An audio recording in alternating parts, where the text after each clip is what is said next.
Chapter 12. The Passover. Numbers 9, 1-14. And the Lord spake unto Moses in the wilderness of Sinai in the 1st month of the 2nd year after they were come out of the land of Egypt, saying, Let the children of Israel also keep the Passover at his appointed season. In the 14th day of this month, at even, ye shall keep it in his appointed season, according to all the rites of it, and according to all the ceremonies thereof, shall ye keep it. And Moses spake unto the children of Israel that they should keep the Passover. And they kept the Passover on the 14th day of the 1st month at even in the wilderness of Sinai, according to all that the Lord commanded Moses, so did the children of Israel. And there were certain men who were defiled by the dead body of a man, that they could not keep the Passover on that day. And they came before Moses and before Aaron on that day.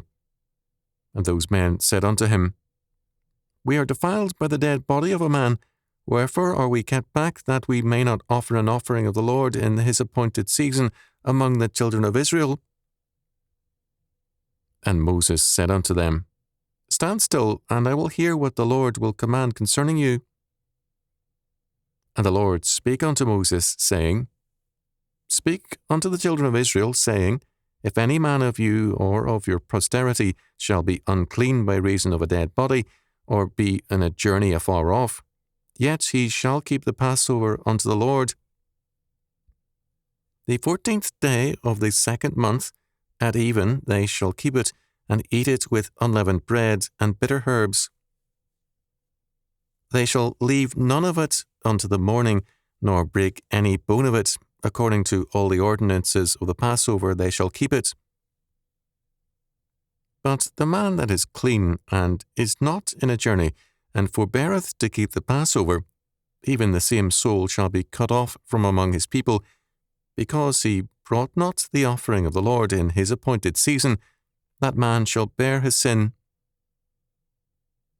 And if a stranger shall sojourn among you, and will keep the Passover unto the Lord, according to the ordinance of the Passover, and according to the manner thereof, so shall he do. Ye shall have one ordinance, both for the stranger and for him that was born in the land. Numbers 9, 1-14. Some years ago, Charles R. Erdman summarized the meaning of the Passover and the Lord's table in these telling words. The feast of Passover was the type and counterpart of the sacred supper of our Lord. Each points backwards to a past deliverance and forward to a greater deliverance to come. Passover commemorated the rescue of Israel from bondage in Egypt and looked forward to the redemption of the world to be wrought by Christ. The sacrament recalls the redeeming death of our Lord and looks forward to the completed salvation to be accomplished when he comes again. The Passover normally occurred on the anniversary of the Exodus. Some Christians have observed it over the generations annually at the season of the Atonement and Resurrection. Under Hezekiah, the Passover was observed in the 2nd month because both the people and the priests were unclean and needed time for repentance and cleansing. 2 Chronicles 30, 1-22. Participation in the Passover was mandatory for all who were in the covenant, except for those on a journey or those ritually unclean. All others were cut off or excommunicated, verse 13, for failure to observe the Passover. It constituted a denial of salvation.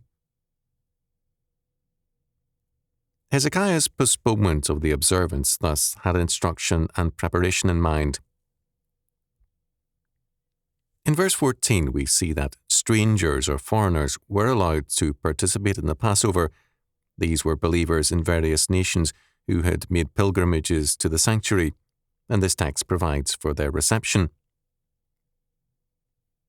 Later in Israel's history, we see references to these peoples, as in Psalm 87 and 1 Kings 8, 41 to 43. The Passover celebrated salvation and therefore life. To be cut off from the Passover, to be excommunicated, meant to be cut off from life. It meant also separation from the community. It was excommunication. The word means little to most people now because excommunication has become incidental and peripheral to modern life. Moreover, where it is used, it is for infraction of church rules more than a violation of God's law. Two factors in the modern world militate against the efficacy of excommunication. First, the use of this power has too often been ecclesiastical rather than theological. It has been church-centered rather than God-centered. While the church is very important to the process of excommunication, its place is instrumental rather than determinative. The criterion is not the church's law, but God's law.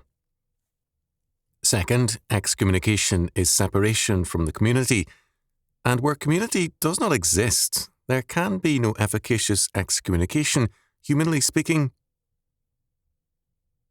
The modern state rests on neither blood nor faith, that is, neither on a racial basis, in most cases, nor on a theological or creedal foundation. The governing factor is not community, but the state. This results in a shattering of the communal ties between men. The social bond now rests not on faith, but on work, that is, business, union, or job ties, or recreation, a common interest in sports. Excommunication cannot function in a fractured society because the important ties which bind men together are gone. No man is now a social outcast if he is excommunicated. The community of the covenant is constituted by the covenant law and its rights. The law gives us the form of the community. The people have been brought into being by God's electing and redeeming act. God's law defines them as a justice people, a nation dedicated to righteousness. The law provides a people with their moral backbone. The absence of any strong character or motivation for good in modern peoples manifests the absence of God's law, its replacement by self-will and self-indulgence. To be left out of the community was once a serious matter. For this reason, those who, through no moral faults but because of contact with dead bodies, were ritually unclean, raised a question. Should they be excluded? Moses turned to God for an answer. The response from God was that all who were ritually unclean or who were on a journey afar off could observe the Passover a month later. In this text, no form of ritual uncleanness is cited, and there is no moral dereliction in caring for a dead body. This is both an historical incident and also a case law. If something which is not morally defiling bars a man from the Passover, how much more so does moral and theological waywardness bar a man? Too casual a readiness to partake of the Passover and communion is an offence. Some churches required confession to a priest or examination by a session or a consistory as a prerequisite to admission. Without concerning ourselves with the manner of admission, self-examination or some form of confessional, the point is that Scripture sees partaking as something of a restricted matter, yet necessary. No moral perfection is required by any means, but rather faithfulness and growth in sanctification. The statement concerning excommunication reads, "Even the same soul shall be cut off from among his people," verse 13. In James Moffat's version, this reads, "That person shall be outlawed from his kinfolk." This stress is an important one because the separation from one's community begins in the family. To be separated from one's parents, husband, wife, or children means being cut off from our basic community. Nothing is harder or more devastating than this. Excommunication begins in the family because it is the essential center of all community. Some churches forbid communion services outside the church except on stated occasions. Others provide communion for the sick and for elderly people who are housebound. The biblical justification for this latter practice is in verses 10 to 12. If a traveller can have a later Passover service, why not the sick? It must be remembered that the Passover celebrated atonement. It was the Feast of the Atonement because its essential meaning was life. Neither the Passover nor the Lord's table can be tied to mystical or spiritual experiences or emotions. It is the remission of sins, followed by our regeneration, which the rite celebrates. We are, by virtue of atonement, God's new humanity, a new human race created by the Messiah to take over his kingdom, the world. This is why Erdman's comments are so relevant.